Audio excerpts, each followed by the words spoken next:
Hello everybody, we're just taking you through the director's cut version of our Paris Games Week demo of Dreams on PlayStation 4. Yeah. We wanted to sort of deconstruct all the various teasers we've done dating back to the PS4 announce, and then taking you sort of on a deep journey into a live demo of what it's like to play the game, play Dreams. And the imp was the first thing that we introduced you to. So the idea of the imp is you get to interact with the world. Yeah, it's the way that you touch and feel and manipulate and communicate. Yeah, online it's great fun. You can customize the imp to be your own, and you can kind of change the expression of the imp by just drawing on the touchpad on the DualShock. Yeah, and mess around with his eyebrows, and it'll be completely customizable. Exactly.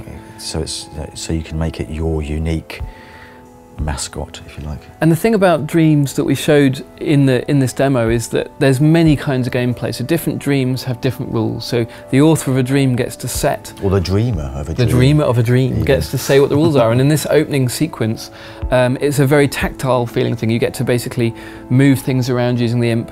Yeah. And what we're sneakily doing is introducing you to that's how you create things as well, isn't it? I mean, yeah, exactly. It's a cursor. It's a glorified cursor. It's a very posh, fluffy, squishy cursor.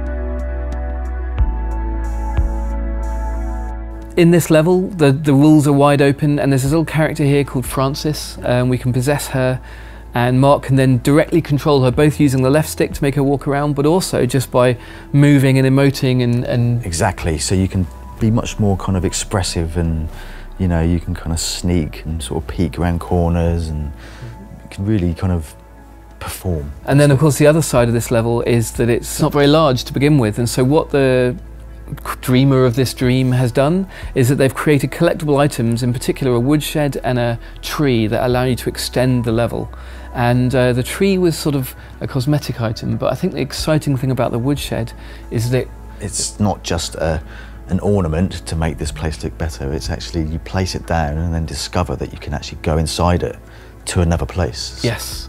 So this was the first introduction, the demonstration of something we call, well, we currently call them links, to kind of remind you of what it might be on the web to move from website to website. But the thing is that when you do that in Dreams, it's so much more magical, because it's like traveling through a portal or a doorway. And I love the idea that people explore Dreams by looking out for things like windows, doors, wells, clearings in forests, you know, all sorts of different ways that you might travel from one dream to another dream. Yeah, exactly. And just like in real dreaming, you know. And that level link can be randomized, so you can say, take me to any level or dream, tag jungle, made by my friends or made by my friends of friends. So you can choose how selective or randomized the link is. Yeah, exactly.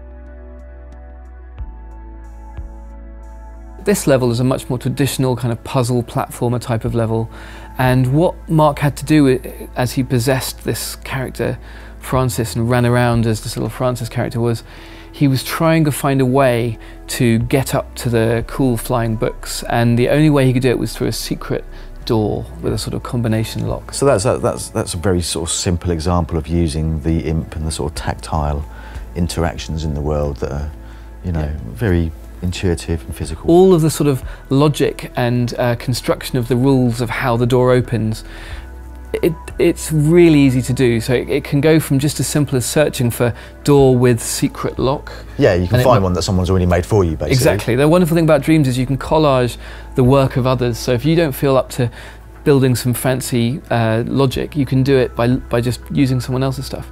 Or you can use our electronic system, which is very easy to get into. Yeah, it's very similar to what we did in Little Big Planet. Yeah. Obviously, we've made it better where we could think of improvements and things, but it's coming from the same kind of place. So the idea with Dreams is that we both go easier to use if you just want to use someone else's things, and also deeper. So it's kind of like tackling both sides. Anyway, so you go through the door that you found, and you find yourself in this gigantic kind of auditorium-y, strange place, too big to climb up yourself. But luckily there's a giant just hanging out, having a snooze. And this is to sort of sow the seed in people's minds, hopefully, that, you know, the range of kind of characters that you can create in this is is infinite, essentially. Exactly. So many games have customization of characters, but we actually have creation of characters. You can build characters from scratch, or you can customize others that you find, whether it's part of the gameplay experience or part of the creative experience.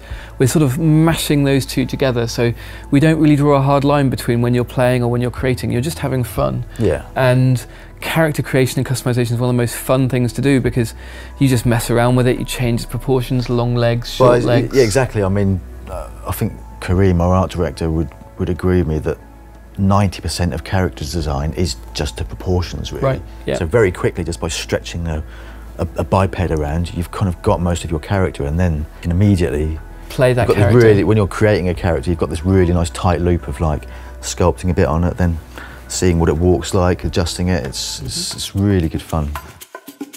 And actually that leads us into the sort of climax of our Paris demo, was going into that depth of playing and creating even more so when you go online, because when people join you in your level, you don't all have to be doing a platform mechanic. In this case, Cake World, the rules are that people who join after the first player get to, you know, assemble fruit bowls. And yeah, I mean this is a dream where somebody's kind of pretty much opened up all of the rules, if you like. It's like a sandbox level. Yeah, it's like a sandbox. They're literally, these people are constructing a level whilst there's someone in there actually testing it. One of the things I think we didn't celebrate enough about Little Big Planet was a lot of people just played around and messed around in this create mode as if it were a sandbox, and it wasn't about publishing a particular dream or a particular level in Little Big Planet. And it's the same, even more so in dreams, of like, if you just want to muck around with your friends and, you know, they can build a cake highway, or in this case a breadboard of doom and carve faces into it, that's fun in itself. That's part of the joy of dreams. It is